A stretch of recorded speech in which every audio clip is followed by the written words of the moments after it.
പ്രിയമുള്ളവരെ, സ്കോർ ഫൗണ്ടേഷന്റെ ആഭിമുഖ്യത്തിൽ നിർമ്മിക്കുന്ന score care and rehab centre പുത്തൂരിന്റെ ശിലാസ്ഥാപന കർമ്മം 2025 ഒക്ടോബർ 31 വെള്ളിയാഴ്ച വൈകിട്ട് 4 മണിക്ക് പുത്തൂർ നാഗാളിക്കാവ് വടക്കിനിക്കണ്ടി സ്കോർ സെന്ററിൽ സ്നേഹതീരത്തിന് സമീപം കേരള ജംഇയ്യത്തുൽ ഉലമ സംസ്ഥാന പ്രസിഡന്റ് ഡോക്ടർ ജമാലുദ്ദീൻ ഫാറൂഖി നിർവഹിക്കുകയാണ്.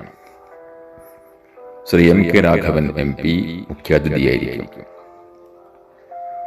ബഹുമാനപ്പെട്ട Omassery grama panchayat president Shri K Karunakaran master, വികസന standing committee chairman Yunus Ambalakkandi, doctor Ayisha, Shanthi hospital Omassery തുടങ്ങിയ പ്രമുഖർ പങ്കെടുക്കുന്ന ഈ മഹത്തായ പരിപാടിയിലേക്ക് എല്ലാവരെയും ഹൃദയപൂർവ്വം സ്വാഗതം ചെയ്യട്ടെ, ക്ഷണിക്കട്ടെ.